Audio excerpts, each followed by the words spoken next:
Wow. Ladies, take copious notes. Copious. Write them down. And I know there are many ladies in Trinidad and Tobago, wives. We're referring to wives here. Nothing encouraging. Wives who are just like that.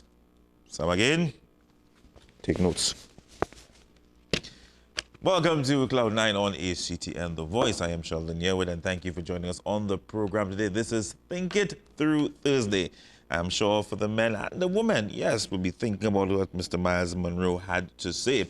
Because, of course, it's just about not being a good woman only, but being a good man. But we don't want to preach here this morning, so let's move quickly. So coming up on the program today, I took in, rather, the San Fernando City Corporation statutory meeting, and some very interesting, points came to the fore. We would have had interviews with the mayor several times over the last few months. We would have had, of course, the walkabout, touring the traffic plan and all of that. And we spoke about several things, including land grabbing and also illegal construction, as the case may be, within and on the outskirts of the city. That came up again yesterday in the meeting, and we're going to bring you exactly what the mayor has to say about it and what is being done or what they plan to do where that is concerned, as well as a couple of councillors raised some very pertinent challenges that must be addressed in the southern city. One of them is the traffic situation heading by Asja, Modsec, TNTech, that bottleneck that takes place there every afternoon. As the mayor, he has addressed the heart of the problem, which would be High Street and, those bordering streets coming there, Harris Promenade, etc. But, if we could address the heart of the problem, but if all the other organs are not dealt with, it puts the heart under pressure. So the point is, now we have that situation to deal with, and we cannot simply ignore it. And the mayor made a statement in reference to that, as well as the issue with vending in the Marble market. So for all Southerners, this is of great importance to us. That comes up now in our Wise Up segment. Let's go.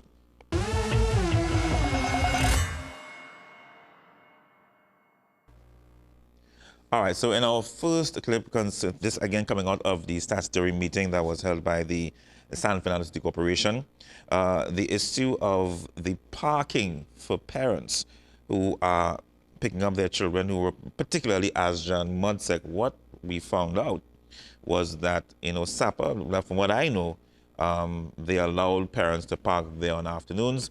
That seems to be no more, and it was addressed today. Well, yesterday. Let's go. I am here with a request. The parents who pick up their children around the area of Astra College, Modsec, that area, TNTech is a cluster of schools. They used to utilize SAPA, as the Southerners call it, the car park, to wait to pick up their children. Recently, they have been stopped from doing so, and this has now forced them to park along the streets, which is a major traffic issue. On and off, a police officer or traffic warden renders assistance the movement of traffic at the light and intersection. Once this is so, the traffic is 100% better flowing traffic. I've been there, I've seen it for myself. Can we make this a constant? And what channels we have to go through to secure SAPA's car park for usage by the parents? Councillor, your concern will be noted, and look at how we could address that matter. And as we know, the traffic congestion in that particular area is really, I don't know how to describe it. What we know is that between our research told us that between Keith Street and Skinner Park, and there are 25 schools in that area. So between 2 p.m. and probably 3:30 or so, you have to deal with parents, schools, school children, the maxi taxis, the buses, the cars, and we have to find a solution. Same way we have found a solution for the center of the city, we have to address that area. And this council seems to have the wherewithal to deal with traffic congestion, so we'll be addressing that matter as we go along. Any other members? Your Worship, Madam Acting CEO, members of council, members of administration, if you would permit me, as we know, Marabella Market is within my ED, and to date, we would have done a comprehensive and extensive tour of the market, along with Public Health, Engineering Department, the supervisor of the market, and we are now in the 9th month of council, if we were to check from January, and Marabella Market is an issue, and it's actually getting worse. I would have spoken to our city police. We need to have some sort of reinforcement. The market has extended throughout the entire roadway, the entire of Gopal Lands, Market Street. It is inaccessible on a weekend, especially on Sunday. I think it's a public health issue. Vendors are on the streets in cars. Now we have persons selling pots. It is just getting worse. And as the representative for the area, I want to strongly recommend that we use the powers that be and we reinforce the laws of our land. Street vending is illegal, and we need to stick with that. As well as I want to request, let us ask our Marabella police to give us some assistance in this exercise, but there is a need for us to go in there and make a mark, because Marabella Market is, and it is getting worse. And as a representative for the area, the residents are complaining, and I mean, now we would have finished our footpaths on Gopal Lands there. And just now, I will not doubt it, if we start to see vendors, instead of people walking, we're going to start to see people selling items on the sideways. So, I mean, now is the time to reinforce the law of the land and take a step in the right direction. Thank you. Noted Councillor, and I should also inform me that the acting CEO and myself went on a tour. It was last Tuesday, I think it was. We visited the market. And what we have done is looking at the space opposite the market, and out of that meeting observation, we contacted Mr. Dennis Albert to start clearing the area to provide parking for vehicles and people who going to the market on Sunday morning. So there's a start in that direction, and of course your points are noted. I will find to address that. All right. Now, one of the other issues that that came up in discussion with the mayor and myself was, apart from what's being mentioned there about the market, the whole traffic flow needs to be redirected, and that, of course, has contributed to people just parking anywhere and driving anyhow. One of the things that that was mentioned then, and I'm speaking with Rodney about it, was redirecting traffic that Market Street into a one lane coming out onto the main road. And you're putting barriers. So what is going to do now is you're going to force traffic now to go around the roundabout. Let's say you want to go to Petrotrin. So instead of having to cut in and out, you have to go around, come down, go around, and go back. Instead of having to cut in and make it just one way out of Market Street, you make the block and you go. That's just one concept. But there are many other ways, I'm sure, that you try and look at the traffic plan, in addition to what the councillor mentioned there. Let's quickly go to our next clip. The mayor, this time speaking with members of the media surrounding land grabbing and illegal construction, among other issues affecting the city. And we saw some buildings, some 4-story buildings on the hill there, where people are reclaiming and, may I say, land grabbing without authorization, without approval, In one case, one building was stopped by town and country planning, and there's about 4 stories, and they're going up on the pillars as much as 30 and 40 feet on a hill. Anytime you have shifting of the soil and anything like that, or any type of disaster, any tremor, that's going to come down and damage innocent people. So I asked the engineering department this morning to start investigating all these structures, get a team together, and go around the city because we're looking at being proactive and taking in front. Because these things, people just looking, nobody's paying attention to these things, and what happened after a while, they claim the land. But because of the seafront and where they are, particularly in the Springvale area, overlooking the Gulf of Paris, a nice view. And nobody's, between Hubert Street area then, going back to the Gulf of Paria, that is state land, unclaimed land, that's where the train passed. So nobody's paying attention to those things, and they're coming down gradually, and they're almost down to where the line actually passed.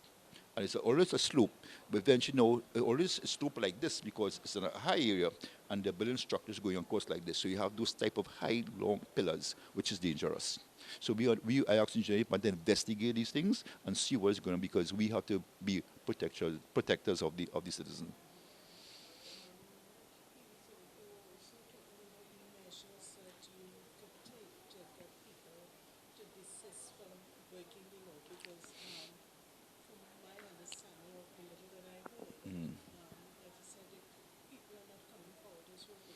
Right. So what we did, right. So we asked them, we contacted them, we wrote them, we contacted, they're not responding. There's one property in particular on Coffee Street that had a fire many years ago. It's opposite the cocaine taxi stand, and there's a galvanized barricade, and the galvanized is with uneven lengths. It's unsightly. It is not good for the city, and the owner is not responding to us. So I'm asking the COPSEC and the engineering department, what do we do? We have agreed to take pictures of the property, publish it, and ask the owner to come forward. If not, we'll take legal action.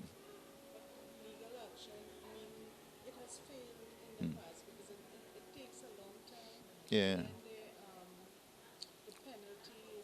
Yeah, and then you have to hire a lawyer to defend you. But what we can do, we can go into the property, we can remove those unsightly what peripherals that they have there, and we could put something at least more pleasant and build them.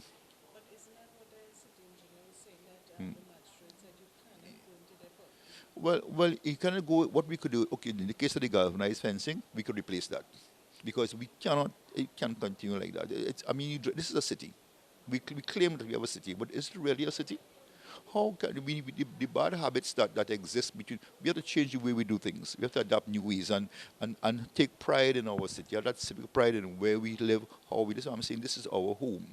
We can't treat it like that. Nobody's painting the buildings. Nobody's decorating the place, and we have to look. We painted the walls of the library like 2 weeks ago because the walls there it's on this dark maroon color, and it's dismal, it's dark and night. We have to, in a way, we want to emblazon the area, make it more attractive, make you feel good to stand there. And I said that space we have in the library, stay and relax.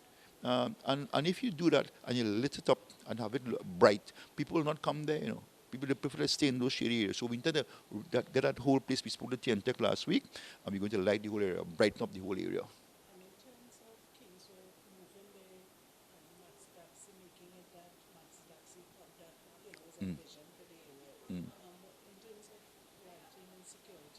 We are working on that, but what we may do as well for the max into safety and security for people, we may allow them to use Lower High Street from after 6 p.m.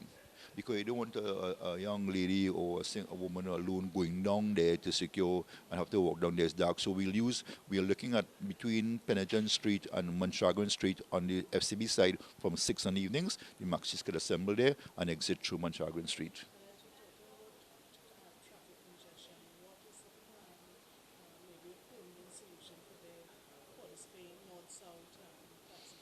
Well, they are on Harsh Promenade as we speak, and we are monitoring that. We're looking at, because we have to start to prepare Stanford for two things. One is local government reform, which gives us the autonomy to do things and give us the finance to make decisions. And secondly, we have to look at the waterfront development project that's come in stream. So we have to prepare the city for business.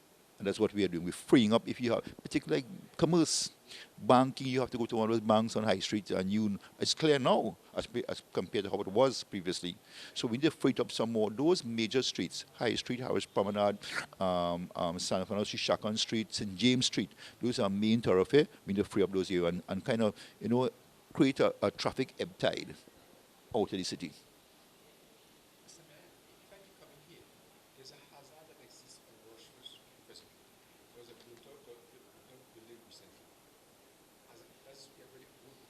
Yeah, I know where to Russia and Freedom Street. There's that constructed part of the building that is standing there that can come down. Well, I'm asking public health to start going around, and they cannot sit in the office. You have officers who go and investigate these things because it could be a hazard, it could be dangerous, somebody could get hurt, and then we start to ask questions after the fact. So those engineers who sit in the office, they have to go get on their feet and get out on the field and do what they have to do. Well, we are now what we are doing, my friend, is changing the approach to how we do things in the city.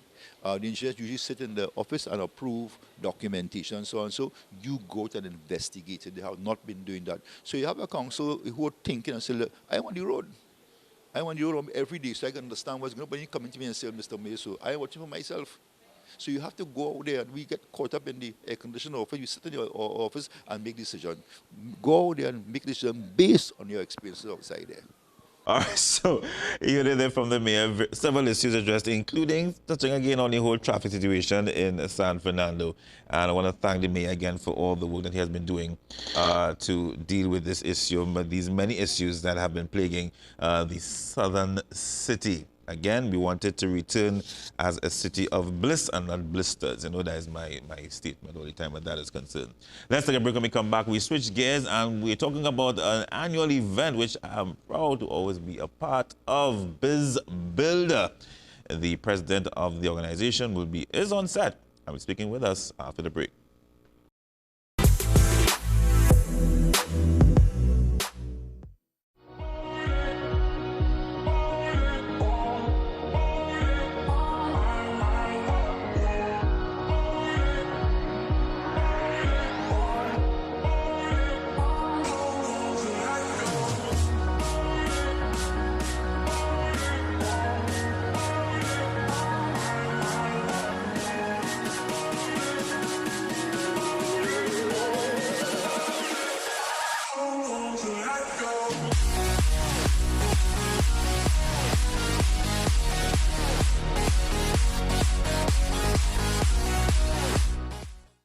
The devil's the accuser of the brethren. And he hates marriage because marriage is the image of God. He hates marriage because it's the most sacred institution on earth. God created marriage in Genesis chapter 1. It is the first institution he ever created, and it's the foundation for every other institution on earth. And he's a strategist. He understands if he can destroy marriage, he can destroy all of society.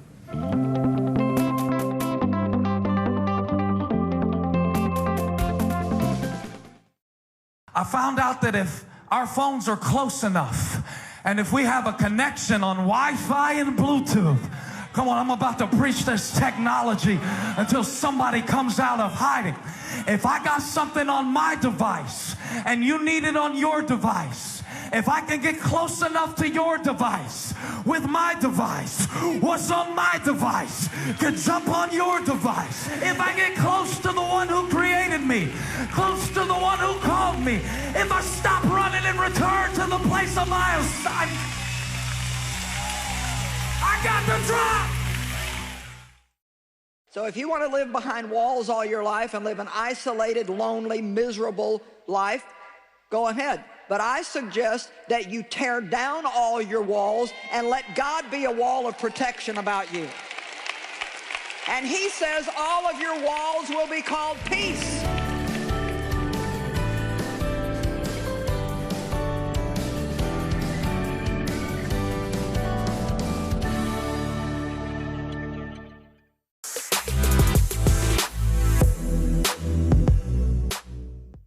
All right, welcome back to Cloud.Nine on ACTN The Voice. Let's go now to our Let's Chat segment. It's all about business in Trinidad and Tobago.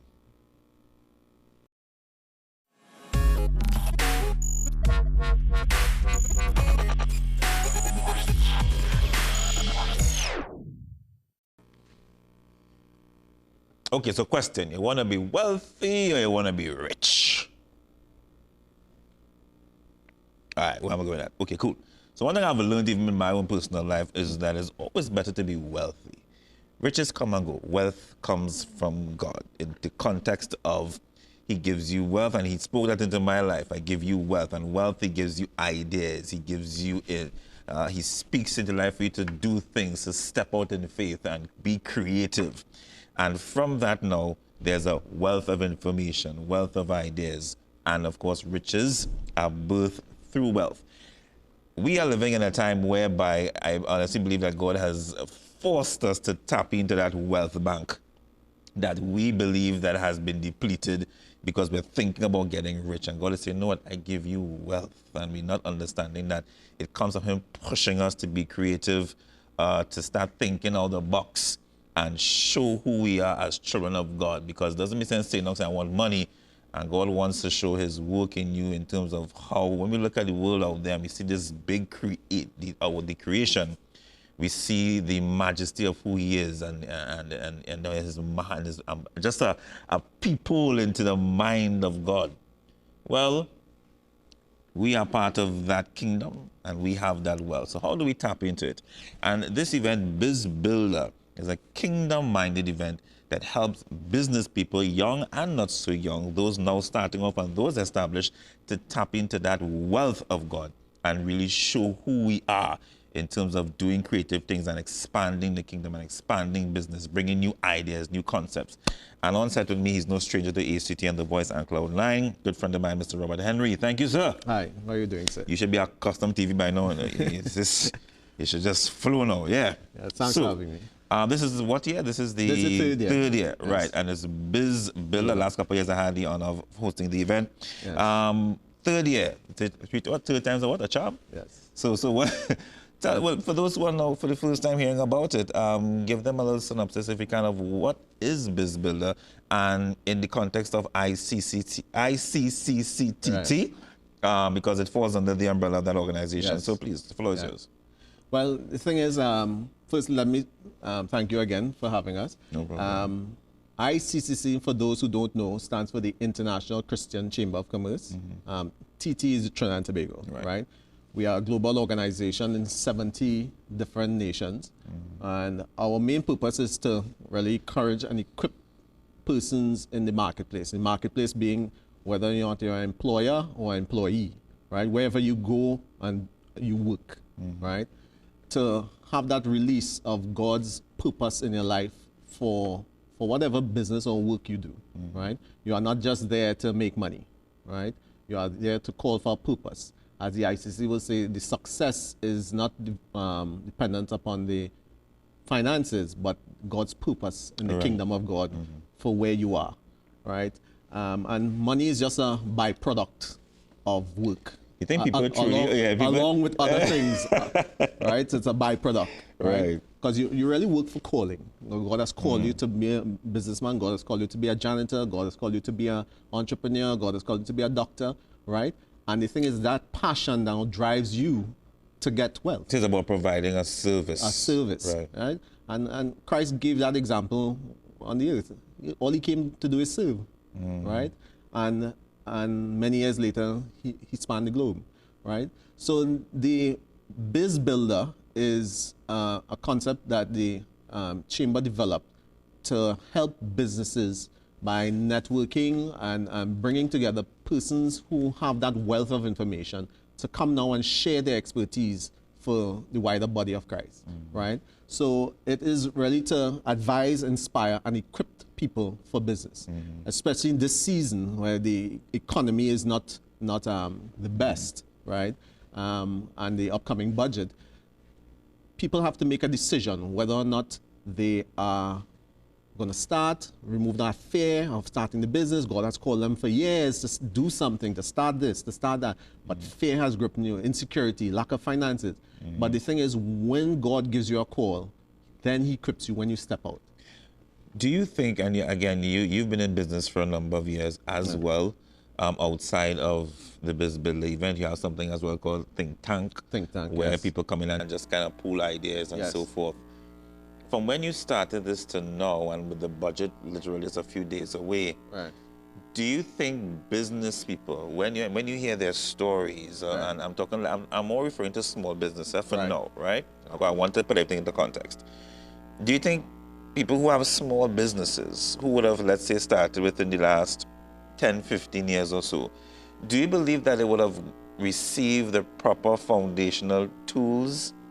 Because I'm sensing for many businesses, they get fearful very quickly. Yeah. When you hear them speak.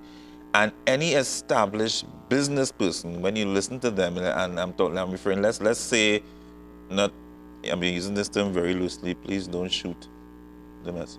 Let's say the Sabgas and the Abul clan, and that when you hear of their stories, and even some of the other major business people in this country, when you hear of the early beginnings, it was hard. Yes, it was. It was hard. It was. Right? Whether you were, as you say, of the Caucasian persuasion or Afro-Trinidad, East India, there are many established businesses or business owners of each ethnic group. And when you hear their stories, it was tough. Yes, it was. Where along the way now, you find that some business people, when they get into the thinking, well, I'm just going to, within a year, I'll make a profit. And when it doesn't happen, they think, where did we go wrong in the teaching concept? And, that's what I'm saying, 10, 15 years, that area. Yeah. Well, firstly, I think that entrepreneurship or business is not just about business of making money. It's about a mindset, right? And people have to understand that when they get into business, you have to have that mindset of riding through the storm. And that's the theme of this year event, Okay. building in a storm, Okay. right? So you have to get that mindset that requires you, when the storm comes, which it will, in any growth and business cycle, there will be let's say a lag or a season of not the best prosperity, right? That you have to weather through. As the Bible says, there's a season for everything. There's a season in business. At some point in time, sales will be up. At some point in time, sales will be down. But it's not during that time that you say, okay, let me fold up because things went down, right? And the examples you give, the Sabgas and that's how they built. When they started from a cottage industry, as you would say. And a little van. Traversing the country. But the thing is, they had the mindset that I am going to build on what I have. I'm laying, this is the foundation. I might not see the potential of the business at my stage, but the thing is, I am putting things in place for succession, right? And that is the fear that a lot of people have when they start business, right? They see it 2 years past the business, they're making hundreds of thousands of dollars, and this is not for me. Too much long hours, too much hard work, too much opposition, right? But the thing is, you have to have a perseverance spirit to get into business or to do anything for the kingdom of God, right? And you have to always remember, whatever you do, you have to do it with excellence, right? As I always say, persistent public persuasion changes a culture.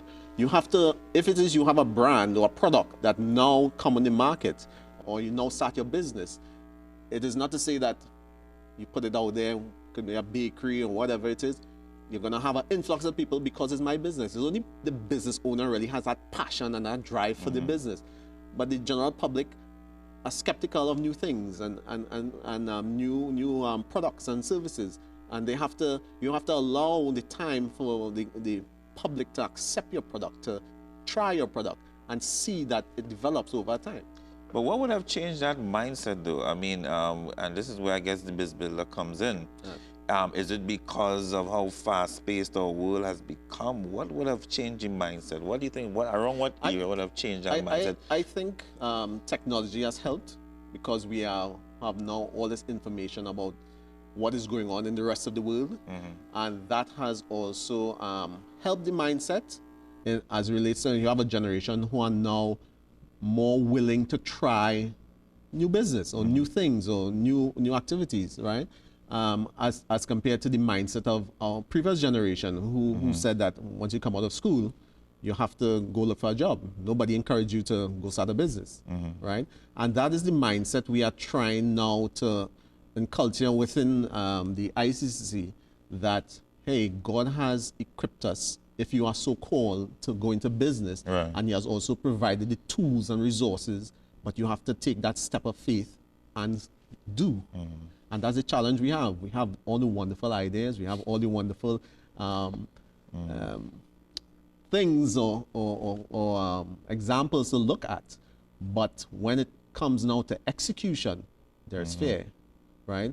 And that's what we at the ICC are trying to do, is that to say, here, what if it is you're going to start a business, if it is that you're going through a challenge, we have a network of people. We might not know all the people personally, but we have a network within the you all kingdom. would have weathered some storms to know Exactly. when to jump and when not to jump, Yes, as the case may be. right? And so the thing is, in this year's conference, which is this Saturday at Bureau Standards from 9 to 4, we are going to have speakers like Luke Commoner, who's going to, the leadership consultant, who is going to help you weather that mindset, right? Because it is about a mindset to go further and to build through this storm, right? Even when we selected the theme earlier this year, we didn't know that we would have been Going through physical storms, right? But God is a very strategic God, and He's a God of timing, right? We also, this year, we're going to also have Mr. Ronald Hines, the president of the Trinidad and Tobago Chamber of Industry and Commerce. Excellent. Right? Yeah. He's also the owner of Telios, who does the platform for B-Mobile,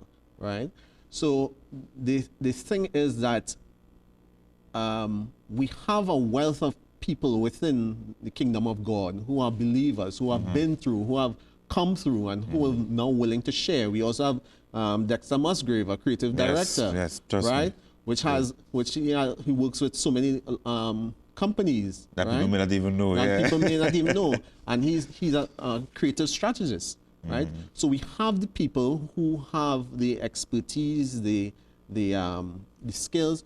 All we are saying, come, let's learn from these people. Let's build together. And in the context of Dexter, I think one of the things that you find where business owners sometimes fall when the pressure hits Right. is strategies. Yes. Sometimes they're so consumed by the slow seasons that they Yes. don't even know how to strategize anymore to understand the wind that is coming and allow the wind to carry them. I think that's where Dexter comes in terms of his experience. Yeah. And again, seeing beyond just making the money, it's about making a difference. And that was all Holy Spirit. I wasn't even going there, right? But it's about making a difference, not just about making money. Let's take a short break. When we come back, we're going to continue our discussion with Robert Henry right here on Cloud.Nine about Biz Builder this Saturday at the Bureau of Standards building in Macoya. Macoya. Let's take a break.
The devil's the accuser of the brethren.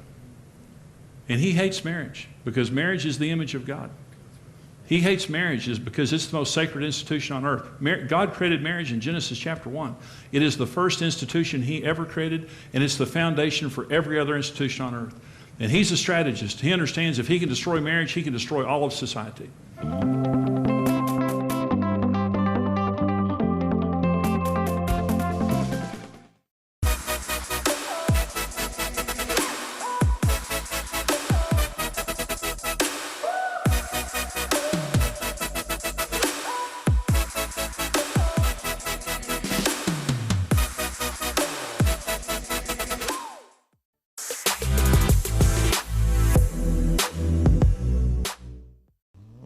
welcome back to Cloud.Nine on ACTN The Voice. We're speaking of Biz Builder. This is the third year of the event, again, bringing forth or bringing life to the wealth of information and knowledge that God has placed in us to make a difference so we can make money. Because it's about income, but you have to make a difference if you really want to get the income that you really want. And here we have here Mr. Robert Henry, who has been spearheading this under the banner of the International Christian Chamber of Commerce. And I'm glad to have you here again. And we continue our discussion again is this Saturday, Bureau of Standards. That's in Mokoya from 9 a.m. to 4 p.m. Right. Now, the current administration has come under a lot of heat for not understanding the economy and not understanding the dynamics of where we are positioned in this, I want to call it a global storm. Right. Whether people want to admit it or not, it's a global economic storm. Just different countries have different mechanisms in place to deal with the impact of the storm. Do you think this administration, based on what you've been hearing and listening and so forth, you're a businessman, so I know your ears always plugged in to what's being said. Right now you have different analysis taking place in terms of the budget to come. Do you think they have an understanding of what it takes to keep businesses thriving in this country, or there are some things that you would like to suggest that should be considered in the upcoming budget as it pertains to business people, more so small businesses? Right. As it relates to if the government knows what they're doing, I can't say, right? But however, I think the economic climate has caused them to now take stock of other forms of income for the economy, right?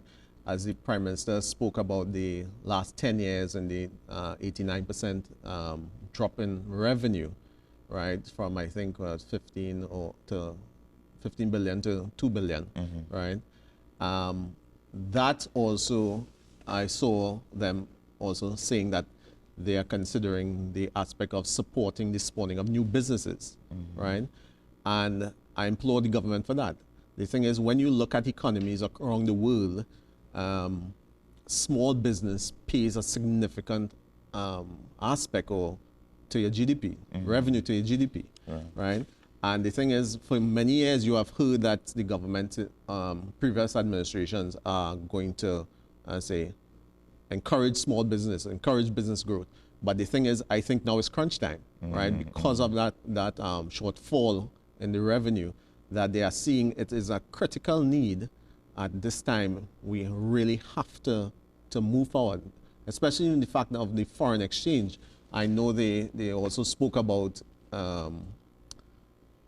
putting more resources towards businesses that are going to generate foreign exchange in the area of export manufacturing, in the area of creative industries, in the area of tourism, agriculture, right? So the thing is, this is the key time and the key opportunity from the spiritual realm. You've seen it in the economy, that there is a shift, there is a change, there is a development of persons putting structures in place to develop whatever talent and gift God has called them to do. And you know, and you're speaking, and I'm just hearing, you know, the wealth of the land. I mean, we have so much resources in this country, and maybe God is saying, listen, again, I've given you wealth in the land, use it. Yes. And I think we've become, listen, I am blue in the face of hearing every administration talk about we're going to boost agriculture. Yes. And we're going to invest in agriculture. Listen, this is beyond the UNC and PNM. They've all said it, and they've all fallen short some way. So we can't say that, because every time we look at it, but I'm waiting to see what will be the allocation for agriculture this year, because it is always, and there's always a reason why we did this, and we have contingencies, and we have, you know, money allocated for this project. So do you believe the time has come now for us to see some serious billions being invested in agriculture? Well, I would definitely hope so. But what I want to say is that, you know, whatever God has called you to do, regardless of the economic situation of the country you're in, right? If He called you to do something, you have to do it, right? It could be in a prosperous season, it could be in an economic downturn.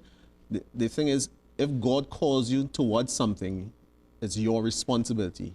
He holds you accountable. God will always judge you on what you are called to do and not what you are doing, right? And the thing is that you never know what your talent or your skill will do to transform a country, right?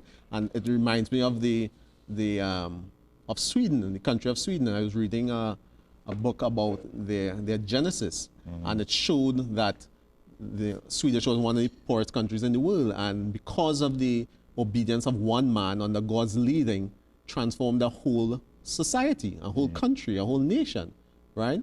So the thing is, you might say that me and my small business, what can I do? What kind of difference can I make? But the thing is, you do not know what influence on what God has called you to do, how it can impact the nation, right? So it's all about building businesses, right? And Biz Builder this year is staying, weathering the storm. And I'm really grateful that, what I've seen Biz Builder, do over the last couple of years, it has really taken the time to be a nurturer. Yes. Most people when they go into business, some people might just say get into business and just feed them the whole, just make the money. They will not take the time to teach and to nurture and to groom the person. All the concern about just making the money. And I think that is really important. And I'm grateful for what God has been doing through the organization. In terms of those who have been coming, this is the third year. Have you been seeing a lot of, there are those who would have had business probably 5 years and more, which would have spanned longer than you would have started Biz Builder. But within the last 3 years, let's say the last one, did you have people actually coming saying, listen, I want to start a business. I just started in 6 months. Are people willing, particularly in the last few years, under this administration, the whole recession and everything, are people willing to start a business now? I think what we have seen in recent time, because of the downsizing of the economy, there have been a lot of job losses. And people are looking for avenues to generate income, right? Which is again, the shift. Yes, the shift, right? And the thing is that they are coming with the mindset of okay, what do I have in my hand? What can I do? Looking at themselves and saying, okay, can I cook? Can I clean? Can I create something? Can I manufacture something, right? And this is the season that now I believe God is calling people to do, right? This is the season of doing. You prayed, you prayed and fasted, you acted. Now is the action time, right? It's no longer sitting down and believing. And that's what Biz Builder also affords you. You're not only coming to hear people impart the information, but you have an opportunity now to sit down and ask questions one-on-one, right? You might have legal questions, you might have HR questions. Which you have a team. Which you have a team. So there's also a one-on-one session after lunch where you can have all these questions answered about how to start a business, what taxes should I be paying, what are the different taxes I have to be paying, what's the challenges that these previous entrepreneurs experience that I know, okay, I'm going into this a little more informed so it doesn't catch me by surprise, right? So as we said, you don't reinvent the wheel, right? So each different industry and each different sector has its challenges. And so this is what we are saying. Come, learn, gather all the information you can, and go and do, right? The key thing is going to do. Don't say, I should have started a business. I want to start a business, or somebody tell me I'm good at this, and God has called you to business. Act on that calling. And in terms of, as we wrap things, in terms of your own personal experiences, because I'm sure you've had your ups and downs as well, right? What is your personal experience, as much as you would like to share, and what has kept you in those down times? I was in the mindset, having that mindset and calling that, okay, God has called me to do this, right? I'm now responsible for my actions or lack of actions, right? And what I have realized in business it is or anything within the kingdom of God. It's all about obedience and connection. If you don't do this, it won't be connected to that, which will transform this and change this person and bring this person to Christ, right? All because you didn't do what you were supposed to do, right? And I had to learn that the hard way.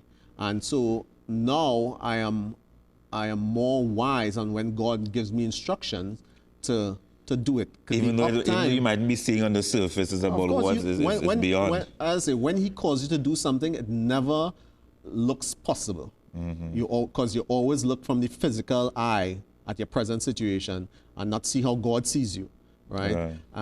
Give me an example of T.D. Jakes, right? When he said he used to be frying fried chicken in a little joint and people, in America. And that's the thing, because I've heard many, I mean, even local men of God who, apart from, being leaders in their churches, they also have businesses. Yes. And you went like, hey, you just rich. When you hear the challenges, how these men started, and everyone would say, the mindset is a mindset. Yeah, it is a mindset, right? So, and that's why they, I see, have that kind of wealth of support too, also, right? When the challenges are there, that we can tap into people who have been through and who can offer that counsel and advice and that comfort, right? And we are also connected to a global organization that also you can get that help online, right? Wow, okay. Yeah, because we have a private intranet, right, where you link with different people from all over the world,